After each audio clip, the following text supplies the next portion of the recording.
In our treaty, it says, treaty right to education.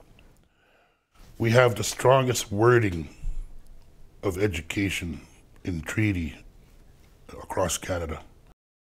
If you give what I ask, the time may come when I will ask you to lend me one of your daughters and one of your sons to live with us. And in return, I will lend you one of my daughters and one of my sons for you to teach what is good. And after they have learned, to teach us. If you grant us what I ask, although I do not know you, I will shake hands with you. We still live the treaty. We still, honor the treaty. We've never broken the treaty.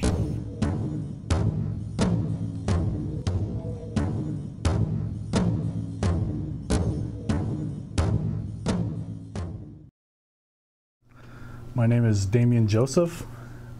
I'm taking broadcast television production at Confederation College, and I come from Ogaachidinaan.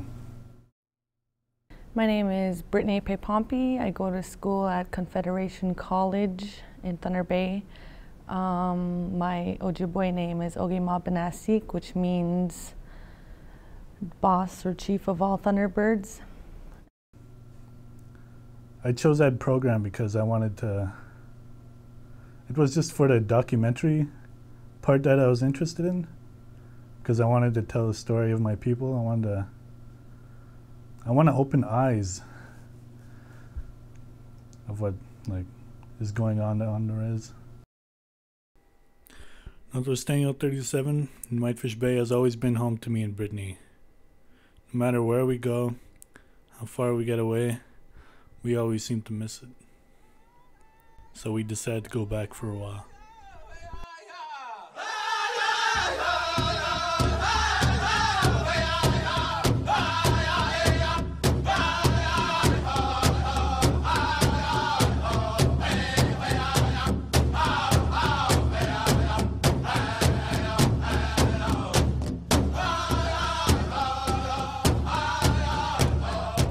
Here's my home.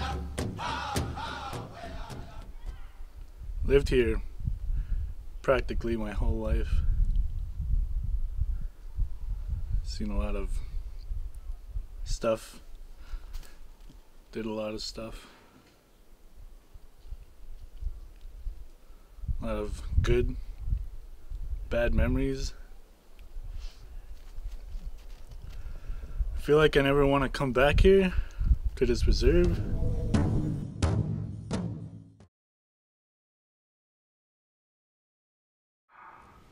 How I felt when I first got here was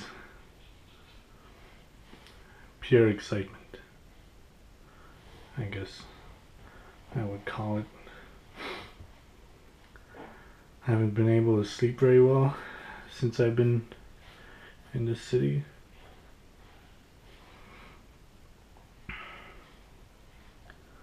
Always did a lot of drinking, so it's kind of good to escape school, the stresses that come with it, the drinking, getting away from that boarding home.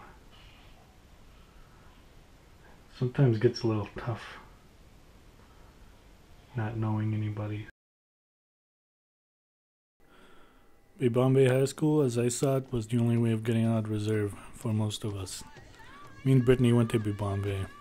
It wasn't like other high schools, to be honest. I felt like we were being excluded from the benefits of city high schools, but it's all we got, and we're comfortable. Drinking kept me from attending school every day and being involved in the activities I could have been involved in. When I was in grade 8, I got bumped up to grade 9. I was supposed to graduate when I was 16, because people always said I was really smart and whatever, but I chose alcohol first.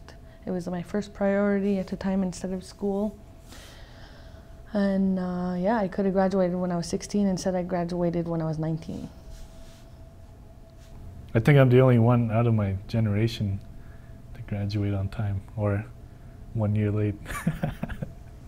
I was using same thing as him, pills and stuff. And I felt like that stuff wasn't making me feel better. It made me more depressed. Like, just from wanting that stuff, it made me feel like I couldn't move, but I know I could move. I dropped that drug for a reason, because I want to get off this reserve. I want to go where he is, and I want to do the same thing. I want to try and help these kids out, these teenagers, make them change for the better. Being in high school, teachers came and went. We would be through half the semester, and our teachers would move on. Then we'd have a new one, teaching the same material we learned in the 2 months of the semester. But for the teachers that stayed for the long run, were the teachers that we looked up to, who taught us about life in more ways than they knew. What a positive influence on me in high school was Mrs. Montlong, I guess. She's been there through like forever, ever since I was in elementary school, so I have a lot of respect for her, and she's the one who always, like, you know, made me feel like I was, I don't know, good enough to do things. I remember my first year, one of the girls had asked me in the first couple weeks of school, she said, "Teacher, how long are you going to teach here?" And I was really surprised by that question. I didn't know how to take it. And I looked at her straight in the eye and I said, "I'll teach here until you graduate." The social pressures, lifestyle, what students see and experience is tough. And without the support from parents or from guardians, to education is a must. Kids are given the option to opt out, in a sense, because they just don't have that push from home. And it's not their peers either. It's how they look at their parents or what's ever going on at home. And they think it's okay to start doing drugs, to start harming themselves. And all they really want is just someone to talk to, just someone to help them, attention. They need help with whatever's bothering them. Our parents, they're still like some of them went to residential school. And their parents went to residential school, and they weren't really taught how to parent. Yeah. And I think that's what went wrong there, why they can't really teach us. There are so many barriers. Speaking with the students that I've had in the past and today, it's often the fact that they are the caregivers at home. That's one major barrier to leaving. Having so much less money, it has an effect on teachers. I mean, we get paid a lot less than provincial teachers do, and as a result, we aren't able to retain teachers. But it's the kids that suffer, for sure. I mean, they just don't have the opportunities other schools have. And then, you know, then it's another thing too, is hiring professionals, good teachers. You know, good teachers won't stay if you don't have the money to pay them. That's all there is to it, right? When I got hired here, they told me they were looking for people that would stay long term. And then I said, well, yeah, you know, I just live down the road and I'll commit to that, right? Because that's what the understanding was back then, was they knew that at that time of hiring me that they wanted long-term teachers. It seemed to work. But as far as the pay goes, yeah, it sucks. Knowing that I have a lot of other teacher friends out there, and they're making, like, I've been 13 years now, and these guys are making, you know, a lot more than I am, you know. Whether they're happy or not, I don't know, but, you know, they definitely are way ahead of me, you know. It's a choice that you have to make.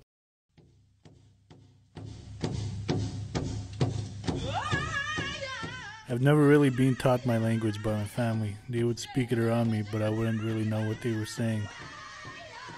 When Bawaajigun tried, I felt like they lacked the teaching skills to do so. So I don't know what went wrong.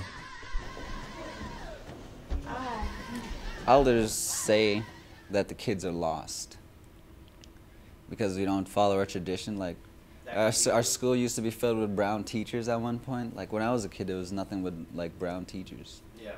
Now there's just like new white teachers that don't know anything about our culture, so they just don't teach it or don't bring it out. We failed as parents, as elders, to keep that identity of our language strong. Without our language, if we lose our language, our fear is our young people and future generations will lose their identity. We maintain and strongly affirm in the Grand Council Treaty 3 and the Anishinaabe Nation that we are a nation because we have language, culture, people, land. And when you have those components, we are a nation. I know I say a lot of bad stuff about Northwest Angle 37 in Whitefish Bay, but for some reason, I think it's always hard to leave because I have family here. I have friends. I have memories, both good and bad.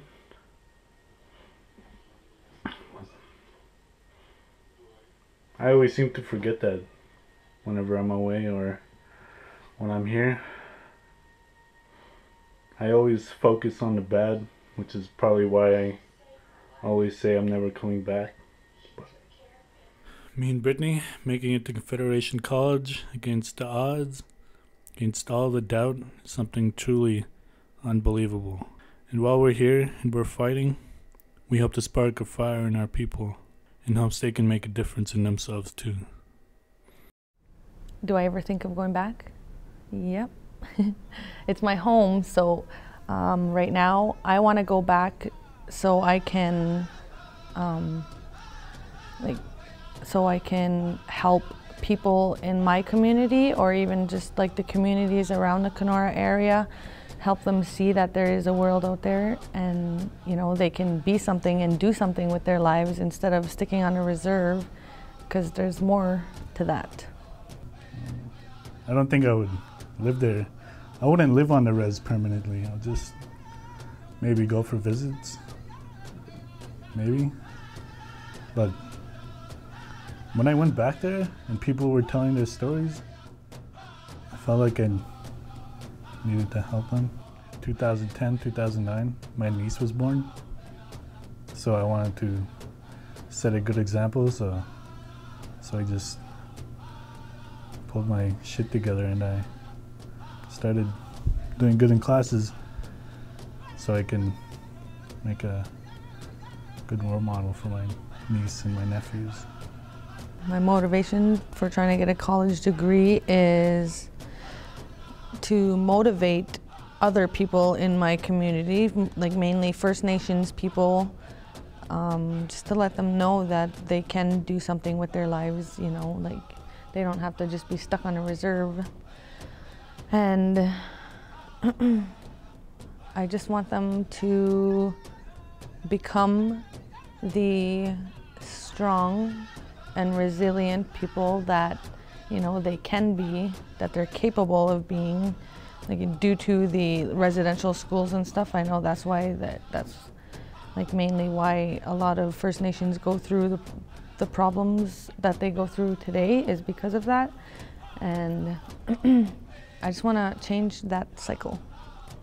You know, I want Native people to like be, I don't know, I just want them to, I want them to get rid of those stereotypes where they, you know, say like, oh, Native's just a drunk, or, you know, low lives, like all of that. I want that gone. I want Natives to show people that that's not what we are, and that's not what we were before, back in the day.